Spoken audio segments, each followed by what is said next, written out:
This title came from a song by Jamila Woods, and she said, "Just 'cause I'm born here, don't mean I'm from here." And she sang that, and I relate to it now.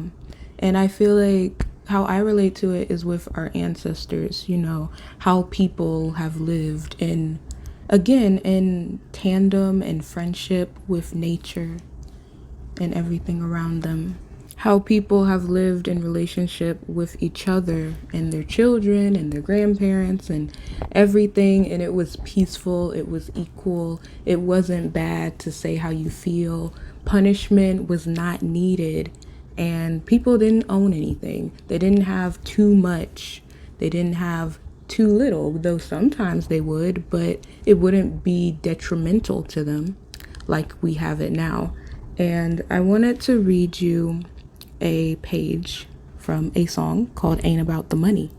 And it's like, it goes, if you know, like I know, say it ain't about the money, it's about the power. Ain't about the money, it's about the power. Think about it, ain't no need to think about it. Get that money, keep that power, no they not the same thing. Money can be anybody, this somebody, that nobody. When it comes to power, circle super small to maintain. Money make them do it because of what you give to them. Power make them do it because you told them to do it. Money make you fly, power never died, don't know why. Money can be lost, power never need an alibi. Power in my pride, power in my last name. So I like this verse, and it is by Jussie Smollett, but I like this verse because it's true. Like, people really think we're working for money on this earth, and we aren't. We're working because somebody wants to control us. And the people in power, they don't care about anyone knowing it. They don't care about me talking about it because they know they have power to where nobody can really touch them and make them fall. And so that's really it. And as well, they want to know, hey, what is on your bank account statement? What are you spending your money on? Okay, we're going to put this in your house, and then we're going to track what you do. We're going to put cameras on all the streets, and we can know everybody's faces. We're going to say, oh, let's have everyone give the information back to the government: phone number, addresses, different jobs you've done. If you stole something, you should put that amount on your taxes.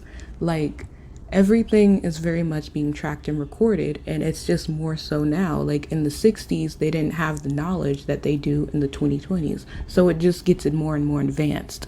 But they used to track people, for example, through slavery. They had records, books, logs of everyone's names. And then they used to track people through who can buy a house, of course, who lives in this neighborhood, who can't get into the neighborhood, what is your bloodline. They created heritage societies, which are still a thing. And it's literally just people remembering, okay, I'm the richest of the rich, and my family came from this bloodline, and we will always remember and only associate with people of that line.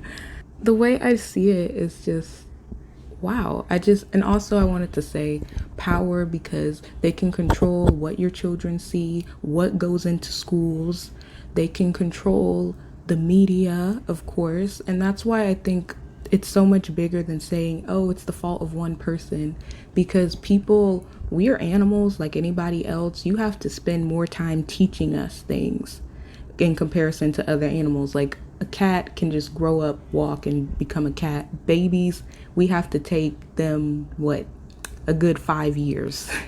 Really, the 5 years of a child's life is the most important. And even when the child is in the womb, they're still developing. But we're not taught English, until we're taught it. We're not really, like, we don't grow up knowing what this system of money is. We don't grow up knowing where money even comes from. We don't grow up knowing how to do taxes, like basic things like how to get a job, stuff like that. We don't really grow up knowing it. And our parents don't even grow up knowing how to be a good parent. It used to be that they knew, but then it got separated and jumbled up through, again, slavery. If you remember, in America, there were a lot of white slaves too. They just weren't called slaves. They were called indentured servants, but then got treated exactly like a slave. And hit, beat, everything, sold at a poker game, just like a slave. And we just don't call it that for some reason. But that's the thing about our words. We didn't even make up the language. We have these stupid ass language rules and these stupid ass words that don't sound the way they spell and all this other stuff. And then things have different meanings to somebody else. Like someone could say this is the best product for you when really they're saying, yeah, it's the best product for you to make me more money. But yeah, I didn't say that part though. Sorry. But my point is that our ancestors never lived like this. 95% of human history never lived like this. And civilizations, I'd say, are like 20,000 years old. And that's not a lot compared to 6 million years of human history or the 200,000 years of the Homo sapien history that we know. And it's even hard to trust scholars because we know that they get paid. They come from rich families. We got that movie, something about people living out their cars, and it was made by the richest girl in China. Not the richest girl, but a very wealthy girl in China. Like Nomadland, it is about poor people in America living out their cars, and basically they're forced to because they can't make enough money for rent. And then you have Chloe Zhao, whose father is Zhao Yuji. He was an executive at Shougang Group, one of the country's largest state-owned steel companies.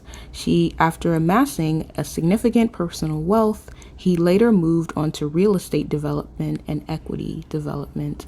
And so my point with that is, Ariana Grande, she even said her mom like funds technology for the military.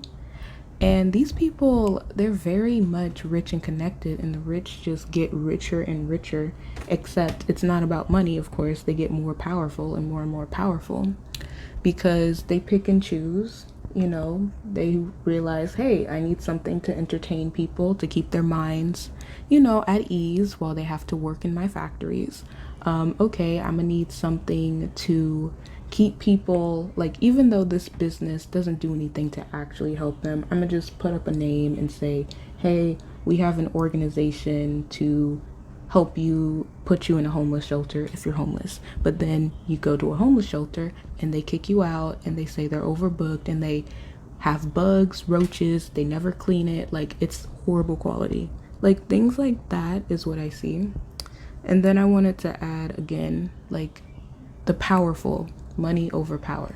Powerful people, they own everything. Like they own the media, as I was saying, like 6 companies own the media, which is really just 6 families.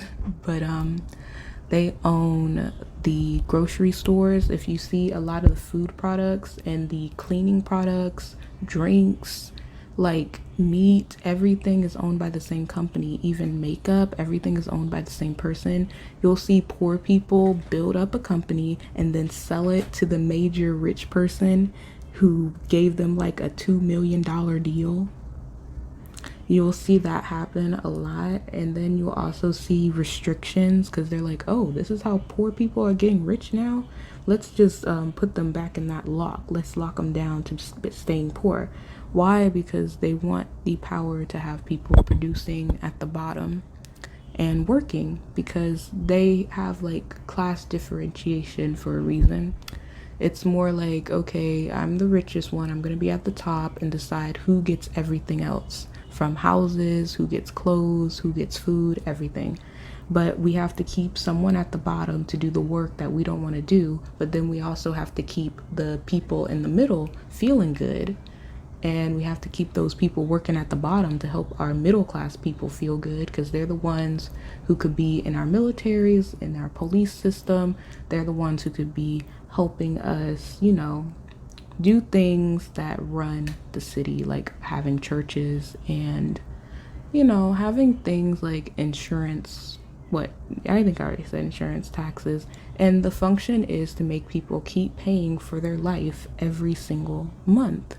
And even, I'm sure they'll start making you pay like every single week, because I've seen like weekly payments have to be made for housing. Because I remember, like, I was trying to find housing in London and they're like, well, we don't know your income, so you'll have to pay us by a week, not by a month. And people, they really want their money back to back. And it's more to trap people in a cycle of poverty because you're taking away their paycheck every single month until they die, like till they pass away. And even if you pay ahead, it doesn't matter because they're going to add on interest if you don't pay the next month. So you should just pay month, month, month, month. And you can't just say, oh, well, I'm just going to pay 500 and that equals 5 months. And they're like, no, the interest has stacked up. I'm sorry it wasn't communicated to you, but now you owe us. Yeah, you took out 1,000. Now you owe us 3,000. And yeah, you're never gonna pay it off. You're not supposed to. You're just supposed to work harder to pay it off. And remember, we're not going to give you a house. We're not going to give you good health care. We're not going to give you good car insurance either. And you also can't even get a new car. Like, they would put up these restrictions, and I just think it's about controlling poor people and keeping them at the bottom. And then when you get with somebody who is quote unquote rich by your standards, odds are they could make $100,000 a year. They could make $300,000 a year. But like the millionaire, billionaire people, like, I just think those rich people are the ones who are more controlling everything. Other people want to work for them and want to work with them to feel some of the riches, but they're not really going to get up to that status. And so even when you have someone making $100,000, they're still the poor people, and they still don't have that power of the media. They still don't have that power of countries. They still don't have the power to control the school system. And they still don't have the power to control what language is going to get taught. They don't have the power to control time. What calendar are we using? Because as we know, it doesn't have to be 12 months. It could have been 13 months. And there doesn't have to be a daylight savings time and stuff like that anyway. And technically, people, I also think calendars, they're just ways to track people. Again, track how many years you've been on this earth, track, oh, this time it's 9 a.m. And because it's 9 a.m., I know everybody's going to be gone. And, oh, it's 4 p.m. Now I know everybody's going to be off to lunch. And, oh, it's 9 p.m. I know everyone's going to be asleep. And it's just ways to track and know what everyone's doing. And now they've been more efficient by making bank accounts, as I was saying. But yeah, that's really it. But that's not how a human society is supposed to be. And I think it's important to remember that, and to remember that this is all just fake and bullshit. And then go about your life and live your day remembering it. And don't be downing people because they were taught to like hurt others. The biggest problem is the man we don't see, the women we don't see, okay?